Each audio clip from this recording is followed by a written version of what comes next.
Hey guys, thanks for watching today's video. So today I'm going to be talking about an insane Quinnipiac poll that was just released yesterday and what the implications might be for this for 2020. So I'm going to go through the map and talk about the Democrats' potential best case scenario for 2020 and if there's even a chance for them to reach 400 electoral votes in November. Now before I dive into it, please make sure to subscribe, also like and comment. The last video that I did was actually suggested by a comment, so if you have any video suggestions, leave them in the comments section below and I may get to them. So I'm going to dive right in and talk about this Quinnipiac poll that was just released. And it shows Joe Biden leading Donald Trump 15%. 52 to 37%. And then if you go even further into it, there are some really fascinating things that it says, and the implications of it are pretty crazy. So obviously there are the job approval and there are the voter issues, military, foreign policy, healthcare, and race relations. But what I want to talk about is the economy, because that is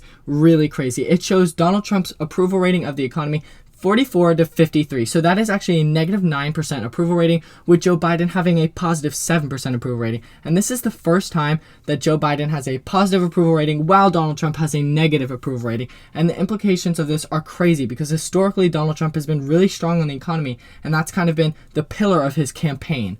Additionally, if we look at a CNBC poll coming out, it shows Biden leading in Arizona, Florida, Michigan, North Carolina, and Pennsylvania. And while his lead in North Carolina has been compromised in virtually every other swing state that they polled, his lead has either sustained or actually grew. So in states like Arizona, Florida, and Michigan, he's become more competitive. Additionally, Pennsylvania, it's only really Wisconsin, North Carolina that he's either stagnated or struggled. If we move over here, this is another poll that shows that Donald Trump's approval rating in the economy is at a negative 8%. So that is really crazy considering this is supposed to be the hallmark of his campaign, what people point to and say, well, this is why I still vote for Donald Trump, because of his economy.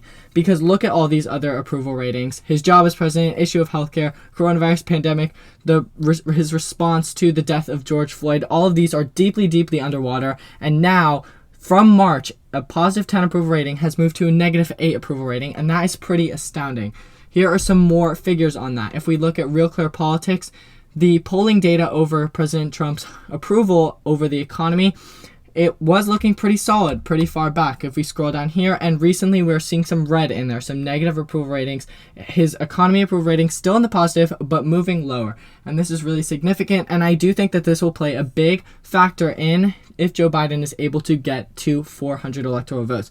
So I'm going to go through and say, if these trends persist, if Donald Trump's economy and his 15% polling deficit over Joe Biden persists, and that is something that continues to election night, I think the implications of this will be huge. Obviously, from the polls that we saw from CNBC, which actually showed Joe Biden with only a 10-point lead over Donald Trump, Joe Biden would win handedly in states like Michigan, Wisconsin, Pennsylvania, Florida, Arizona, and he would also eke out a win in North Carolina. So North Carolina would also go to Joe Biden. Again, I am assuming that the trends move in Joe Biden's favor. This would also mean that states like Georgia, Ohio, and Texas would all go for Joe Biden, and that already puts Joe Biden at over 405 votes. Now, the last state that I think has the real potential to flip is Iowa. And then the two congressional districts, Nebraska's 2nd congressional district, I think will be a pretty good Democratic gain if these trends continue, along with Maine's 2nd congressional district, I think will be a little more contested if you look at polling data. All of these Republican states, I actually do think that these are in play.